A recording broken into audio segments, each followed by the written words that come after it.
Merhabalar arkadaşlar, kanalıma, mutfağıma hoş geldiniz.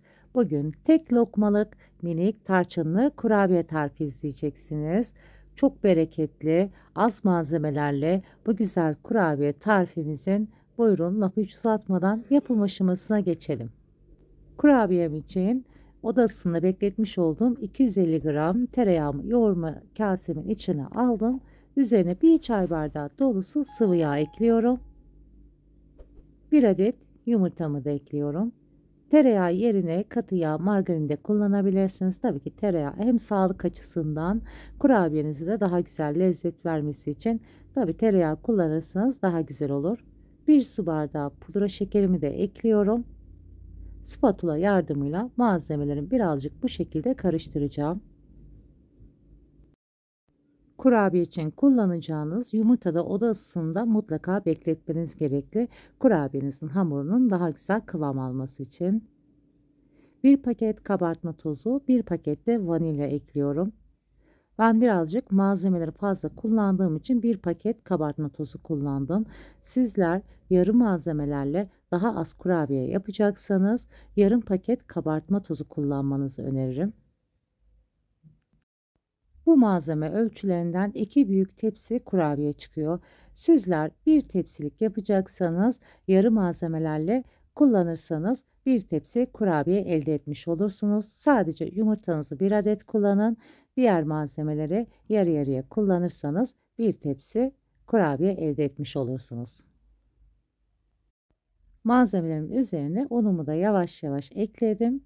Toplamda 5 su bardağı un kullandım. Her zaman belirttiğim gibi un marka kalitesine göre değişebileceği için arkadaşlar kullandığınız yumurtanın büyüklüğüne göre bile değişebiliyor.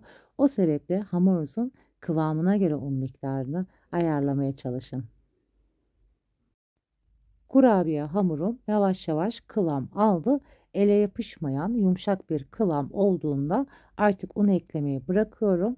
İçinde tereyağı da olduğu için arkadaşlar şu an bana çok yumuşak gelse de ben bunu bu şekilde birazcık yoğuracağım.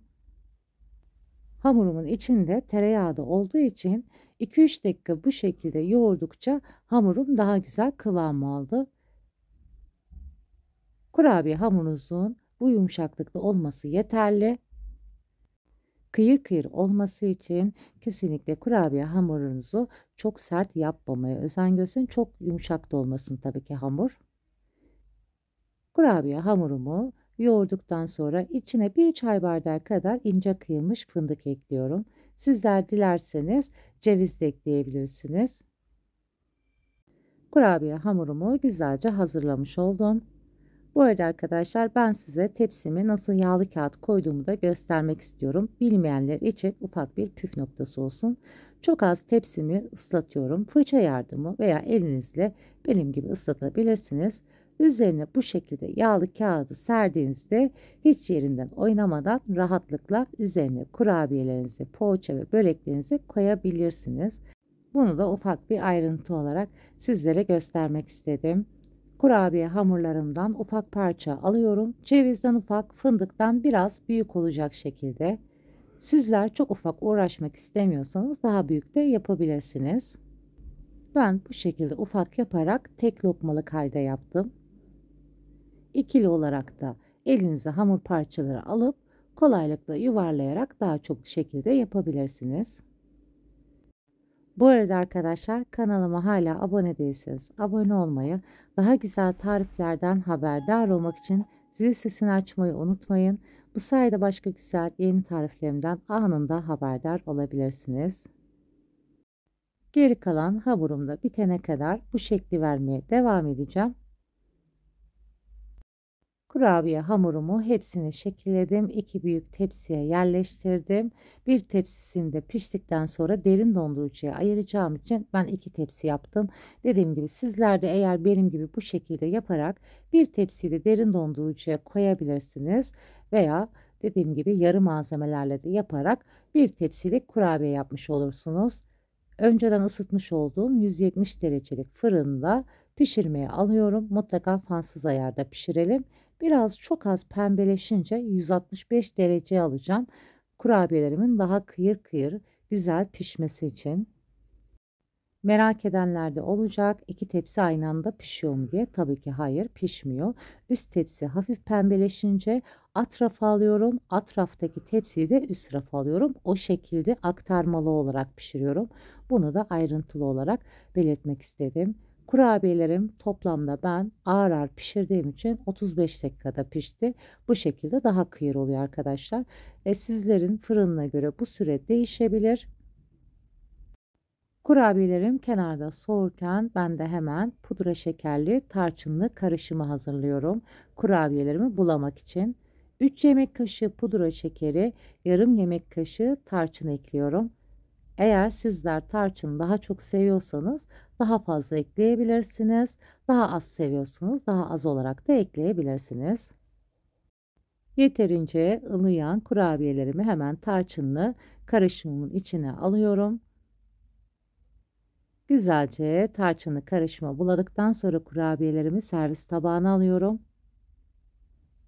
Kurabiyeleriniz mutlaka ılık olması gerekiyor arkadaşlar. Aksi halde görüntüsü istediğimiz bu güzelliği yakalayamayız.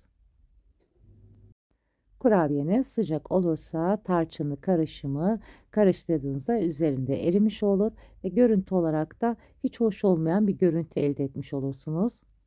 O sebeple mümkün olduğunca ılık olmasına önem verin. Bunu bilhassa söylüyorum arkadaşlar ki dikkat etmeniz gereken püf noktası. Soğuk olursa da tarçınlı pudra şekeri tam üzerine alamaz. O sebeple de kurabiyelerinizi tamamen soğutmayın. Kurabiyelerinizi sade olarak da tüketebilirsiniz. Bu hamurla gerçekten sade olarak da çok güzel kıyır kıyır bir kurabiye oluyor. Evet arkadaşlar, hemen bir tane kurabiyemin sizler için tadına da bakıyorum. Çok güzel kıyır kıyır oldu. Hatta bir tanesinde sizler için ne kadar güzel tam kıvamlı kıyır olduğunu göstermek istiyorum. Gördüğünüz gibi dokunduğum anda kurabiye çok güzel un gibi dağıldı. Kurabiyelerimi 2 tepsi yaptım. Bu tepsiyi de tamamen soğuduktan sonra derin dondurucuya kaldıracağım. Eğer tekrar yemek istediğimde derin dondurucudan çıkartıp birazcık buzunun çözülmesini bekledikten sonra 160 derecede çok az ısıtacağım. Yani ılık olması yeterli. Tekrar tarçınlı pudra şekerli karışımla karıştırarak o şekilde tüketebilirsiniz. Yani çok uğraşıcı olduğu için arkadaşlar bir anda 2 tepsi yapın.